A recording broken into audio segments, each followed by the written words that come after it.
want to talk now about the floors. We're going to put a couple different types of floors in here. We're going to put a floor between, up here at the top of lower level, between upper and lower. It'll be like a wood frame floor, something like that. Just, there's some chipboard on it, some joists. We're going to put another floor down here at the bottom. Okay, that's going to be a concrete floor because we want it to actually be resting on grade. So let's just kind of talk about those two things. Okay, if I go to upper level, for example, we're hanging around. Zoom on in here. If I want to go through and put my floor in, you know how to do this. You go up to the floor tool. We can choose a type of floor, and I'm going to choose that wood frame floor with a wooden finish. It's going to be on the upper level. We can see that. This is the one that I usually watch out for. This extend into the wall core. That is, as we're going through and placing it, don't pull the floor all the way out through the siding and keep it in to stop it at the face of the studs instead. So what I need to do is then zoom on in. It's actually a little bit fussy. As you place it, if I place kind of towards the inside edge, you'll see it'll draw to the inside core as opposed to the outside face of the core. And if you do that, not to worry. All you got to do is every time you place one of these, there's a little glyph right here that lets you switch it over. So I can flip it over back and forth between the inside and the outside face. But just so you know how it decides, or if you want to sort of get it right the first time through, just backspace that one out. I'll choose that. I'm going to pick to the walls. And it's just when I'm placing it. If I get the tip of my cursor just a little bit outside of the center, it will place it on the outside instead. So we'll pop it right there. I'll choose that one, this one. After it figures out I want the outside, it tries to honor that on all the walls. Just so you know, you see those little two parallel lines up here? That is actually the direction that the joist is going to go. Okay, so you will always go parallel to usually whatever the first line is that you pick. And that's okay as a starting point of assumption. If you want to change that, we can go through and change the direction of the joist. So if we don't want the joist to run this way, if we want the joist to run this way instead, again, don't worry about it so much for this assignment. Later on when we're designing the structure, we'll think about that more carefully. You can actually flip that. There's actually a tool here which lets you change the direction. And I can say, no, I'd really like them to run this way instead. Okay. Won't be very important for where we are now. Eventually that'll be important when we start thinking about the structure more. We'll just kind of create our floor in here. Looking pretty good. When you're all ready, just give it the big OK. That'll finish up the sketch. And again, if it's having any troubles, it may just be because the pink lines don't quite join up. Do some trimming. Give yourself a nice, clean boundary. Okay. A couple different things it's going to ask about. Let's think about these things. Here's the deal. As you are going through and putting in things, there's lower level, there's upper level here. We went through and we put in some nice walls. I put in some walls that were going from lower level up to upper level. Nice interior wall here.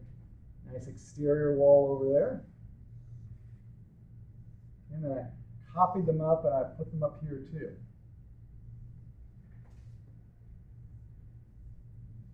We're now going through and adding in a floor. So what's happening is right at the floor level, it's doing this. It's putting this in. Right there. Okay, so a couple things going to ask about. One thing to notice that, hey, some of these walls you're putting in are actually intersecting the floor over here. So for this interior wall, for example, would you like me to go through and attach that, okay, to the bottom of the floor? So just stop it right there. And that's actually usually a pretty good thing to do, is to go through and attach those. I'll say I enjoy that. That's okay. Let me take a look at it in section and see what that did.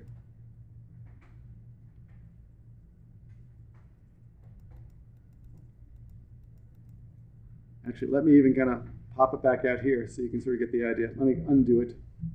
So there's the floor. There it is. They're kind of intersecting right on through. The other way to do this is you could just go ahead and say attach and attach to the floor. That'll clean that up too. You can either do it now or do it later. The other question that it's going to ask about when you go through and complete the floor is related to this. Over here in the corners, notice the floor is coming out. It's actually sort of overlapping the wall. The floor is actually kind of overlapping it. It's doing the same thing over on the other side. And the question is really, do you want to go through and cut away that overlap so you have accurate materials, or just let it overlap like that? And the better answer in the end is ultimately to go through and clean that up. So how we can do that is, let me just edit that boundary again. I'll edit the floor. The trick is, whenever you go through and make a change to the floor and you re-close the floor, it tries to regenerate it, it'll ask you those questions again. Okay, let me finish that up. So, do you want it to attach the walls to the bottom? And generally the good answer to that is yes. Oh, I'll tell you what's going on there in just a second. Let's go back and look at the section again.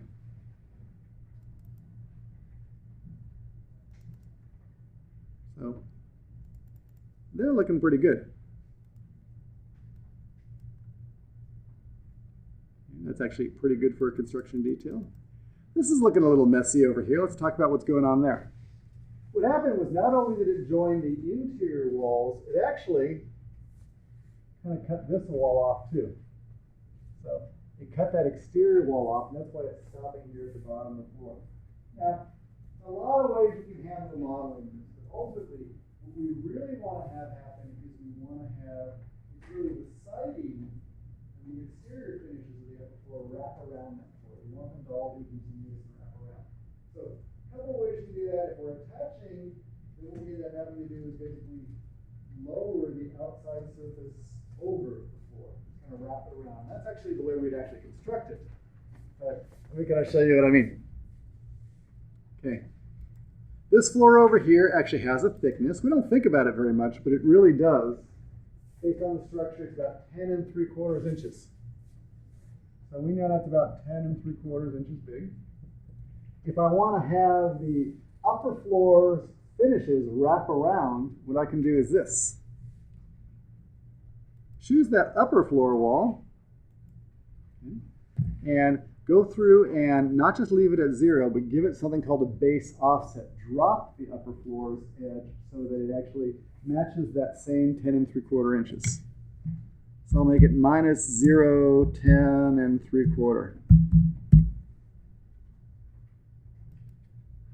which will create something like that. Now, if you're eagle-eyed, you may realize that I sort of attached it to the top and had to go through and fix it. And it's really, people are split on this. 6 of one, half of the other. Whether you want to leave the upper walls going up, and the lower walls going up to level 1 and have that start, or whether you want to chop them off and have to bring it on down there. People are sort of divided about how they prefer them on. So it ends up being the same, whichever way you do it. It's just either way, we still end up having a little bit of intersection there. But just so you see how I would typically fix that, and again, play this back on the video because you'll actually sort of want to do this when you're doing your own, is I got all these upper walls, okay, and they all have this little bit of a split right now. So if I want to go through and fix that, the easiest thing to do is I can either click on them one at a time and choose them all, or for all you folks who like to tab, you can tab and get them all at once.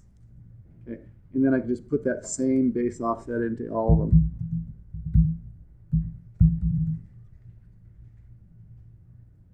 Okay, now they all look good again. Now, in terms of the overlap there, again, this is all kind of fine points of modeling, but I like to kind of, full disclosure, tell you all the funny fine points. You may not use them all right away, but at least sort of let you know kind of some of the things that ultimately you're going to be thinking about. I got that upper floor hanging around over here. Oh, let me just look at it in the section. So it's still not looking quite right. Looks pretty good on the interior walls. Still got a little messy overlap on the outside walls. But again, what we can do is if we edit the floor, And again, make any change to it at all. Often what I'll do is just make a change, then undo the change. It's here, it's there. Actually, I might have to leave it there for a second, because all I'm trying to do is convince it that I made a change, enough of a change that it's going to regenerate the floor. When I say finish, okay, no worries. It says highlighted walls overlap. No, that's okay. That's not the one I was caring about. Let's see if it did what I wanted it to. It did not do what I wanted it to do. It's going to make a liar out of me. I got that little bit of overlapping geometry. What's going on here? I think it's complaining.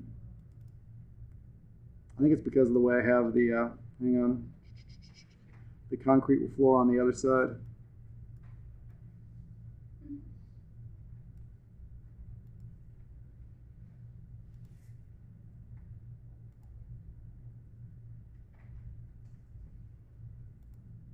There we go.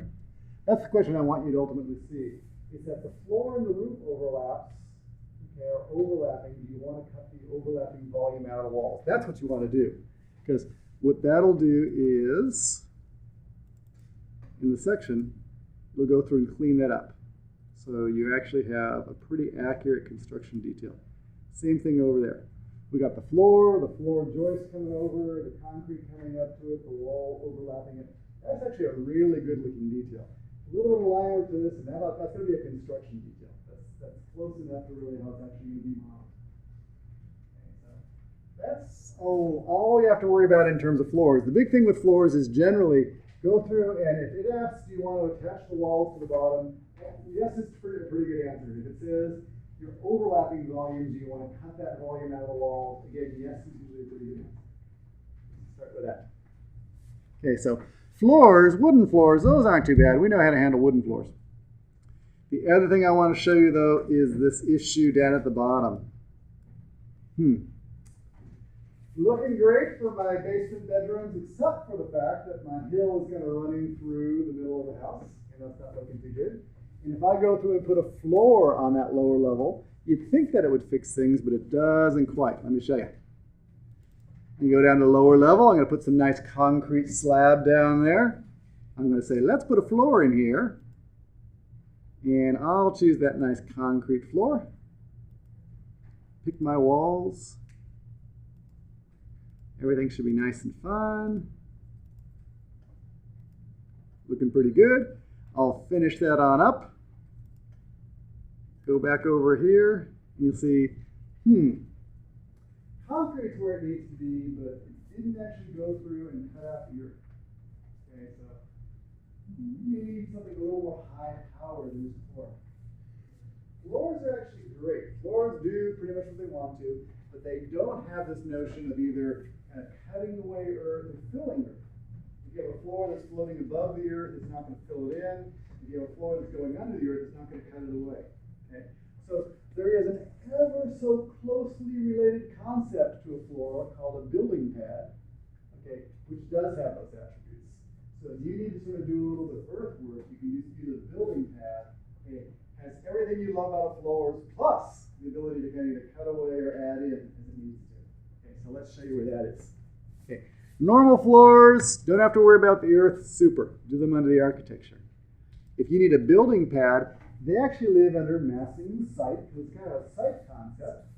There's a tool called the building pad tool, and what's the difference between a building pad and a floor? The only real difference is that it either adds or subtracts earth if it needs to. Everything else about it is defined just like a floor. So, let's go ahead and take that floor out and put a pad there in place. So I can come back in here, choose the building pad tool. I'm going to want to sketch it in some sort of floor plan view. I'll go ahead and pick up these walls.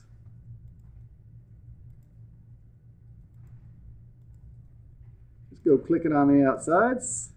Okay. It happens to be a concrete pad that's 6 inches. So it's going to have 6 inches of concrete, just like a floor. But we'll have this other magic thing that either cuts or sort of adds fill if it needs to. We'll say OK to that. Doesn't look very different. But when I go to the floor plan view, it does have this magic property where it cuts away the earth it needs to. Okay, so anytime someone says cut, make building pad. The other operation that building pads are really, really good for are fill. Let's talk about that. So here's the deal. We're going to go through, and I'll pop my little house out here. That's the back. Here's the front. I may want to have some nice patio. It's kind of hanging out here. Maybe some paving stones or something else. I'm going to put my hot tub out there. I can build it on a deck, but if I actually want to go through and have some solid surface and actually fill in the ground a little bit, it might be a little retaining wall, kind of hold it all up. If I want to have something where it kind of pokes on out, I could again do it with a floor. Okay, but if I did it with a floor, then I'd have to build in the support structure and kind of worry about either filling in the earth or whatever may happen underneath it. Pads are actually really, really good for this. So you can also go through and put pads in. So for example, I put that pad underneath the whole structure right here. See if I can find it. Pads are kind of hard to select in 2D views. I think that's the topo surface. What I'm watching is this little guy down here. That's telling me what I'm selecting, and I'm trying to tab my way into getting it. If I can't get it that way, what I'll always do is I'll go back to the section view and choose it there, because there I get a clean pick on it there.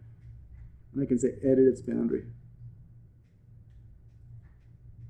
So here's the deal. That's the boundary right now, but I could go ahead and actually put some nice patio out here or extend this further. If I want to have some fill going on here, I can just extend that pad. So I could, let's go ahead and say, I don't just want to be at the front of the house. Let's kind of bring it on out so I can have a nice patio out there. Okay. Now I'm making like a big patio out in front of the house. Say OK to that.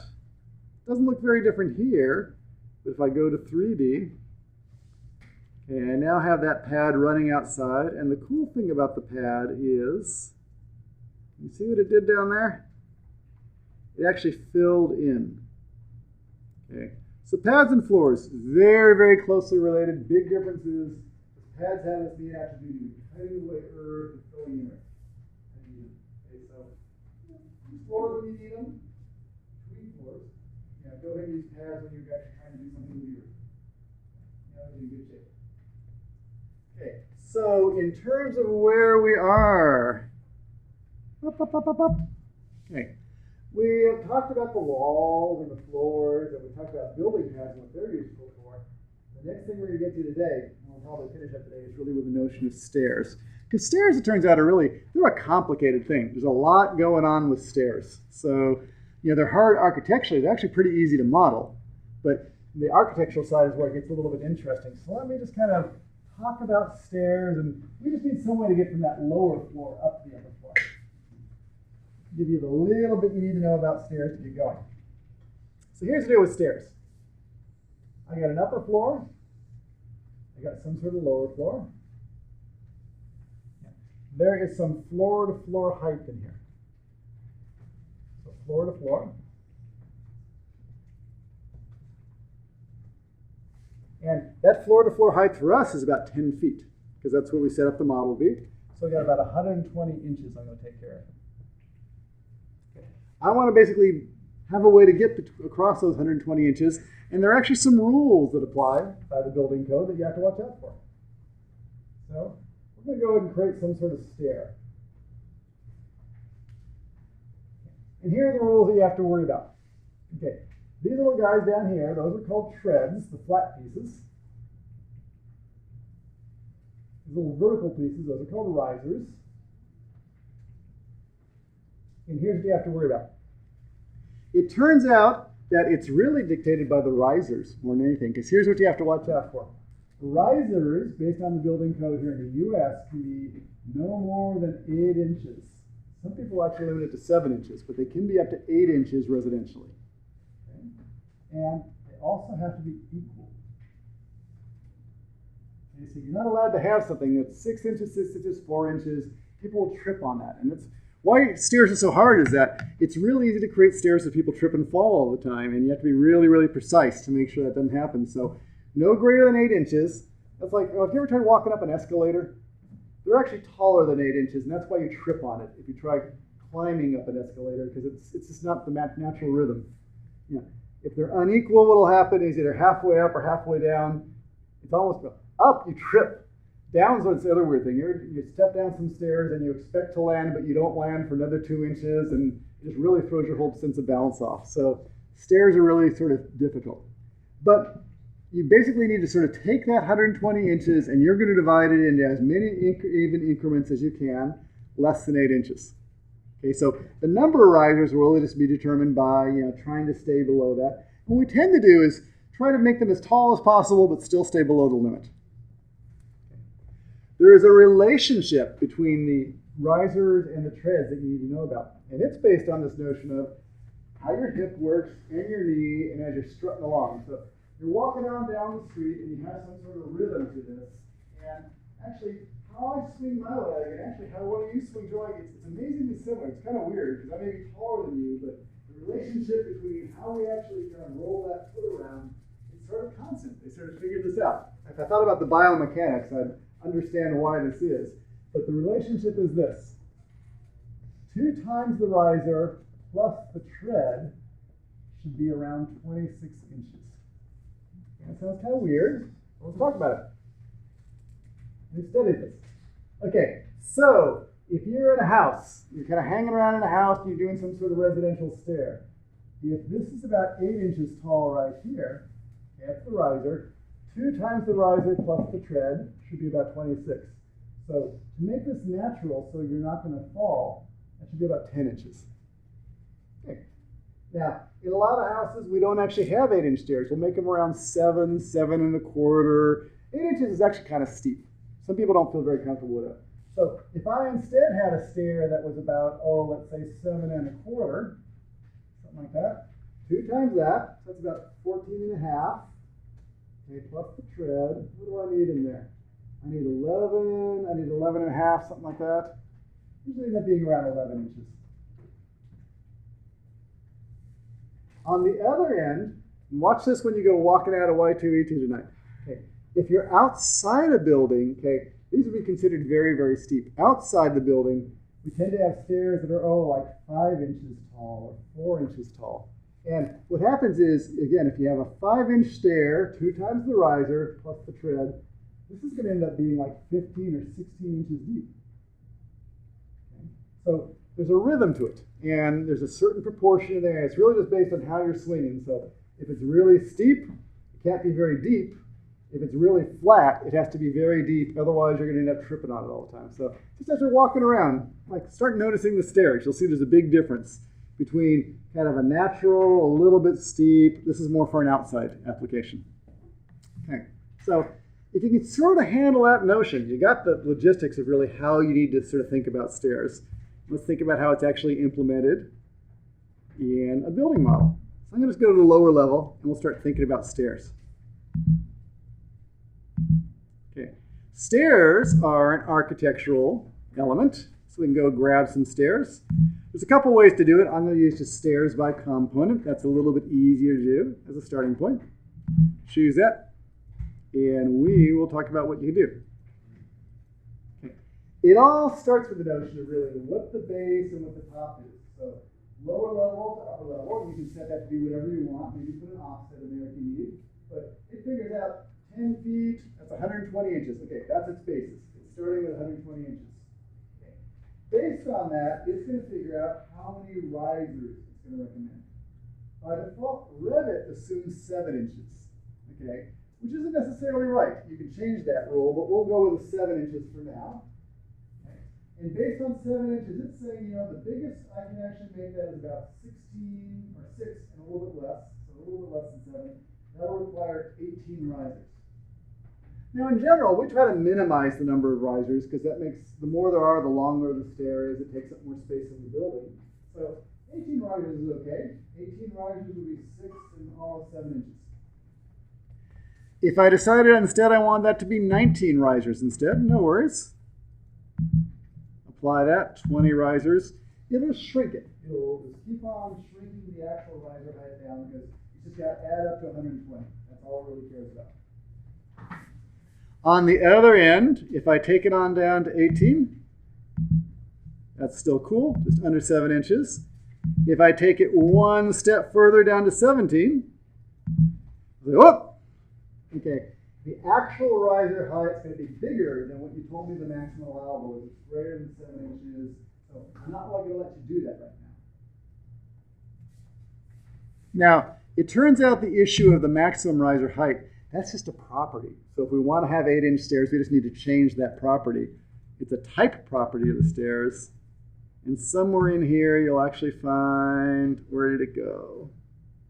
The calculation rules. No, that's the rule. That's the 2 plus 1. Actually, it says 25 right there. Oh, there it is, maximum riser height.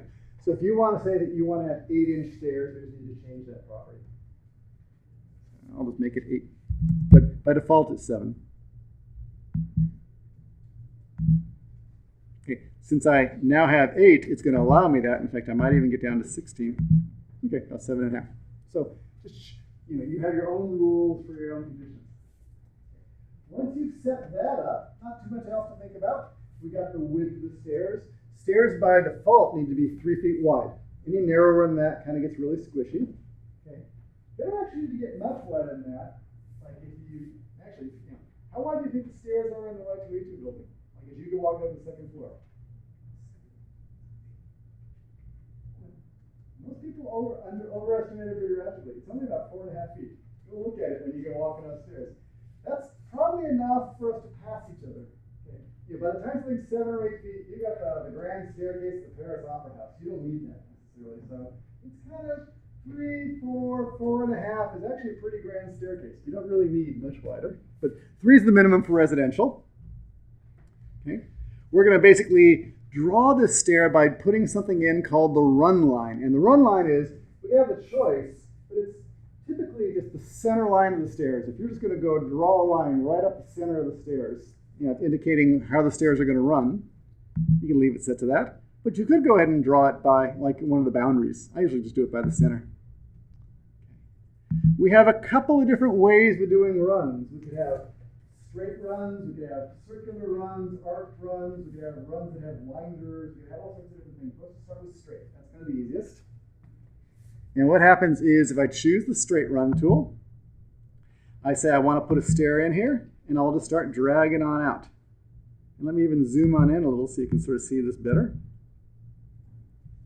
Notice as I'm pulling, it's going to say, hey, I was going to try and give you 16 risers. As I go pulling on out here, I place 7 of them, pulling this far. 9 of them are still remaining. So you just drag this along as far as you want, and if you want to have one straight staircase, one long run, just go ahead and choose that, close it out, and that's going to create a single long length of stairway for you. Let's go ahead and just finish that up and show you what it did.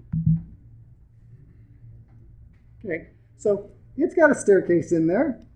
We're down on the lower level, so we can see part of the staircase that's below 4 feet.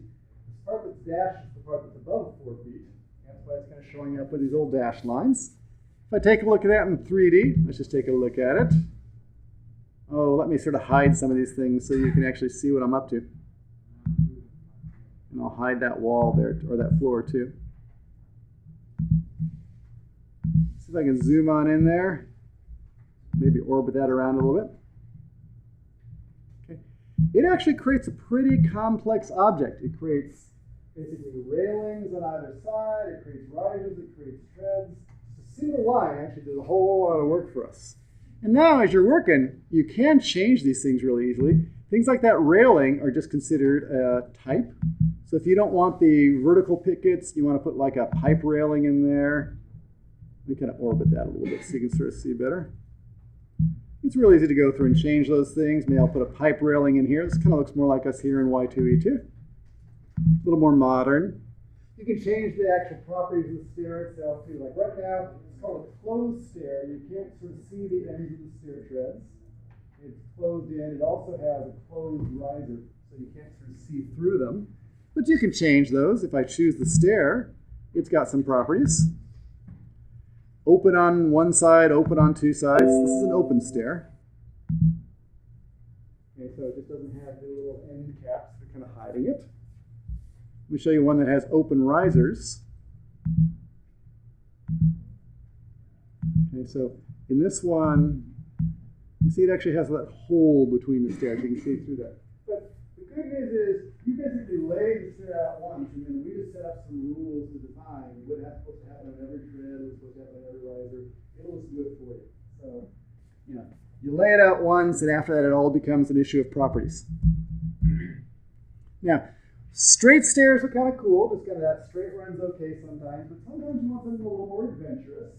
Like, the problem with straight stairs is they sometimes take up a lot of room, just kind of heading straight up. If you want to have another type of stair, maybe one that has two legs to it. A really common type of stair is what I call a dog leg stair, where it goes up halfway, goes to a landing, and comes back the other way. It's like a dog leg. Or in the Y282 building here, we have those U-shaped staircases. It goes up like 3 different landings and kind of goes up around. So, no worries. We can create any of those things. And it all works about the same way. I'm just going to put it outside the house so you can sort of see it better. But I'll say, hey, let's get the stair tool.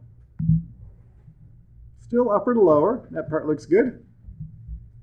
Let me grab this straight run. So here's how it works if you want to go through and have a multi-leg stair. I can sort of pull on out part way. Let me get about half of them in there. 8 and 7.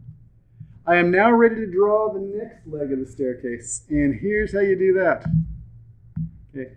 You want to go through and put the next leg in. You don't want to put it right on top. You want to leave a little gap between the stairs because you're putting in the center, not the edge of the stair.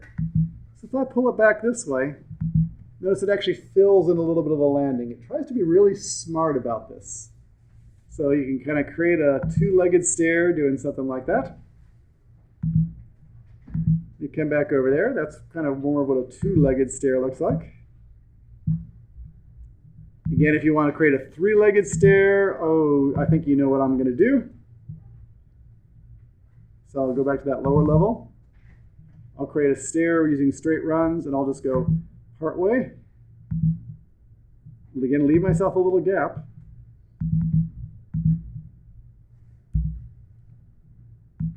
Part way down here. And then I'll, again, leave myself a little gap. Fill out the stair right way. That's more like what we have here in Y2E2. And the 3 little legs that go around. Now, stairs, you got all sorts of flexibility. We'll keep on playing with this next time. But what you want to do, another one, just so you can start thinking about stairs. They don't have to really be always straight. You can go ahead and experiment with some of these other cool forms. There's this one here, which is a spiral stair. That works like this. You kind of click in the middle. You sort of pull out some sort of radius. And just kind of create yourself a nice spiral stair. Finish that up. It takes a little bit of work to generate this. This is actually some pretty complicated geometry it's going to put together. And here's my spiral stair. Again, I can change the railings. That's just all some sort of issue of a type that you can go through and change. Create some nice looking spirals in there. We can create arc stairs. We'll let you go ahead and play with that. We'll pick up on the subject of stairs when we get back together on Thursday. Last thing you have to do with stairs is kind of preview it so you sort of know what's happening is, and although we have put this fantastic stairway in going from the first level up to the second level, you might recognize that we haven't actually cut out a hole in the second level to get on through. So you're going to have to go back to that floor and cut a hole in there. We'll talk about that next time too. But yeah, that's the other big thing you should think about ahead a little bit. How about for now, just between now and Thursday if you can, if you get a chance, take a look at that sort of assignment, figure out, some rough layout, see if you can sort of at least get 2 different floors going so that when we get together Thursday, we can start thinking about where your stairs are going to go and how your stairway is going to cut through. Really, for multi-residential or multi-floor things, stairs are actually one of the most complicated issues, just trying to figure out the right way to get them in there. So if you got a basic layout down and we can think about your stairs, we're just one step ahead of what we need to get done for next week. So why don't we just break there for now? If we'll stick around and answer some more questions, if people have some specific stuff, but see if you can get some walls down, get them copied up to the second level, and maybe think about where your stairs are going to go. You'll be in great shape for what you need to do next week. Okay? Okay, let us adjourn, and we'll just stick around and answer questions for people.